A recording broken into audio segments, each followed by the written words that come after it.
we've looked at the main market and we've looked at the um, indices that go within a lot of the main markets. Now we will look at the process of going from public or private to public listing, and that's usually done via the initial public offering. Okay, so in the UK, the IPO follows a very similar process to many other countries or in many other exchanges, should I say. The only differences will be regulatory requirements and market practices naturally will be different for each region. IPOs, in essence, do provide companies with access to the public capital markets. It allows them to raise funds for their growth as well as their expansion. And on the flip side, it offers investors the opportunity to invest in promising companies and really participate in their growth with the years to come. But again, there is a lot of regulatory and compliance obligations that must be observed before a company can get onto the main market. Now, here I've got a list of the processes and procedures that naturally companies will have to go through. So we'll go through it bit by bit. First and foremost will be the preparation. When a company intends to go public, it typically works with investment banks as well as underwriters, as well as legal advisors, as well as other professionals in order to prepare the IPO. This does involve going through a lot of due diligence, preparing the financial statements, drafting prospectus, and then really determining the price and the size of the offering. Okay, without saying, the FCA will need to approve this. The prospectus must have to be approved by the FCA, as they are responsible for overseeing the financial markets here in the UK. So they want to make sure that the prospectus does contain all the necessary information for investors to make a very informed decision. Then the company will look to market the IPO. So similar to other jurisdictions, a company and its advisors conduct a roadshow, in essence, to market the IPO and the potential. This does involve presentations, meetings, as well as conferences with analysts and other stakeholders. A lot of news outlets will get hold of the news, so there will be, quite a bit of coverage about a company going from private to public listing or going through the IPO phase in order to capture the audience. Then you will get through to the pricing as well as the allocation stage. The offering price is usually determined based on investors' demand as well as the market conditions. Predominantly institutional investors do submit bids indicating the price and the number of shares that they're willing to purchase. The underwriters naturally will come in and allocate shares to investors based on their bids. This takes into account a number of factors such as demand, the profile, as well as the strategic conditions they are looking for. Then they will go for their listing. Once the offering is set and the shares have been allocated, the company shares are admitted to the stock exchange, or it could be the A market for that matter. So instead of small cap market, it could go into the A market. So again, it's just a case of meeting the listing requirements set out by the LSC. And then on the day of trading, that's when the company's shares are going to be available for the secondary market in order to purchase their share. So the opening price more than likely will differ from the offering price based on the demand and supply and the dynamics. So trading will always continue through the secondary market from there on, where investors can buy the shares if they weren't fortunate enough to get it via the IPO phase.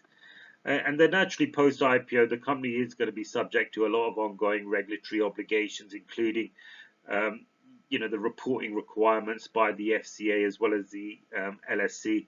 So the company's performance and the stock price are closely monitored by investors, analysts, as well as the regulatory authorities. Okay, now from an investor standpoint, before investing in an IPO, there are a number of considerations that have to be taken into account before you look to get involved.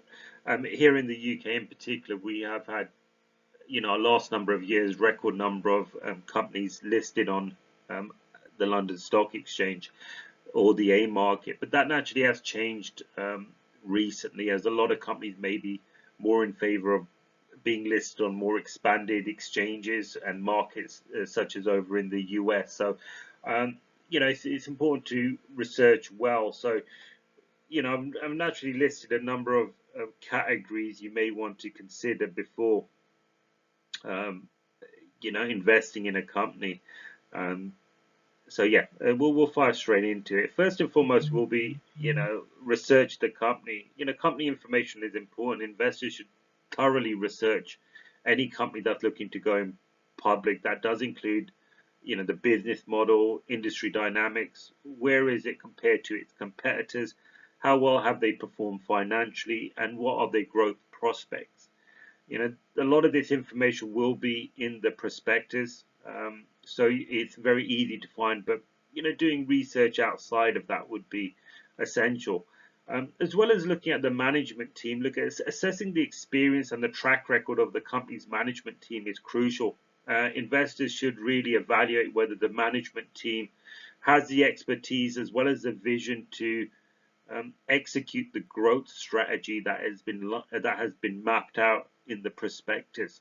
So these are a number of considerations that you will have to make, predominantly with an IPO. Of course, you would also want to do this with any other main listed company, but it's going to be more relevant when it comes to a company which is just about to become listed. Now, a number of risk factors to take into account.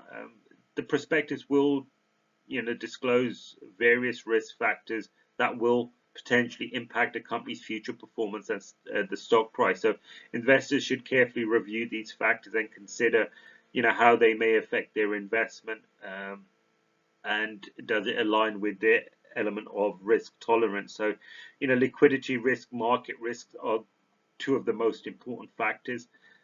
When it does become listed, how well will it compete against the competitors? Will it capture enough market share in order to remain liquid? So these risk factors will go part and parcel with in investing in IPOs. Market conditions, look, market conditions will significantly impact the performance of IPOs. Investors should really assess the current situation, market sentiment, as well as see what the appetite is for new offerings. How well have IPOs over the course of the last year gone? Have they been attracting the wave of investors that they would want? As well as looking at broader economic factors that could influence the success of an IPO. A company listing in a market which is on a decline, or we're facing a lot of economic uncertainty, may not fare well against a climate which is improving and doing incredibly well. So always bear in mind where the market is compared to where the IPO is looking to list. Now, long-term objectives, while IPOs can offer opportunity for short-term trading gains, especially when they initially list on the market, you've seen it with the likes of when Twitter, now known as X, or when Facebook got listed in the US, their share price rocketed, and then after a short while, at times Facebook in particular plummeted. So you got to be fully aware of what the long-term outlook is. Are you looking for a short-term gain? Ideally not. You want to be holding it for the duration. So investors should also consider the company's prospects over the long term and see how sustainable it is. It's all about just evaluating a company's competitive advantage. Where are they positioned in the market? And the ability to really just generate revenue and value over time is going to be essential. And the final one we're going to be looking for is portfolio diversification. You can be heavily invested, or your clients will be heavily invested in FTSE 100, 250. Now you want to maybe diversify and have a well-diversified investment strategy. So you may want to consider what your overall objective is, what is your risk tolerance, and is there a fraction of capital which is going to be allocated towards companies which have the potential, but you also know that if they don't meet their potential, They can just be, very stagnant and mundane over the duration of the life you hold them. So always look to see if you're looking to diversify not only on a risk element but also on a sectoral stock basis as well. Okay, looking at the pros and the cons to IPOs. We'll start with the positives as always. We will look at the potential for high returns and growth, and that's one of the key reasons investors do get involved, because IPOs of successful companies often generate a significant amount of returns for investors, especially if the company experiences rapid growth in its early stages of becoming publicly traded. So that's one of the key benefits. We did touch upon this in our previous slide, but diversification is important. It does add exposure to your portfolio, whether that's new sectors, industries, and companies that may not be available through other investment options. You want to be in a position where you can spread risk. Spreading risk can protect you against any significant downside risk as well. So be fully aware of the diversification benefits. Early entry, we're not talking about an AIM or a small cap company which is already listed. We're talking about investing in an IPO which is about to become listed. It just allows investors to get into the ground floor of a company really before it gets the full momentum of a secondary market. So you do benefit from lower valuations and early stages of growth. When we talk about market visibility, they are more and more prominent, so naturally they do get a lot of media attention as well as investor interest, which can lead to increased liquidity as well as trading volumes, which will provide that momentum you need, especially in the short term. Okay, so those are the positives that we look at when it comes to IPOs, and that's one of the key reasons not only yourself but investors would be keen on getting involved in. And if you look at the likes of Hargreaves Lansdown, for example, they have a huge amount of access to IPOs, and it could be fundraising for a certain AIM company. So it's always worthwhile having a look at what companies are looking to become listed and making it aware to your clients or your prospective clients of what can be achieved. Now, when we talk about the cons, we are not oblivious to the fact there is going to be a high risk and increased volatility. Okay, so there is inherent risk in an IPO as they do involve relatively new and unproven companies which are trying to enter a market which may have already proven competitors. Okay, many IPOs do fail to meet expectations. It doesn't suggest that they don't grow, but it may not reach what's expected of them, which was maybe set out in its prospectus. So investing in them can result in losses, and they can be quite significant losses. When it comes to limited information, we have touched on this. Unlike established publicly traded companies, IPOs do have limited historical financial data and operating history, for an investor to make a real educated decision. This lack of information will make it challenging to really assess the future prospects. I'm not talking about the media and them talking up the IPO. I'm talking about the actual company as a whole and its back history of financial data. How much of that is visible and transparent in order for you to see, okay, well, they've come from this position and they can potentially reach this position. So it's important to really delve deep into the prospectus and find out as much about the company as you can, but it can be seen as a negative.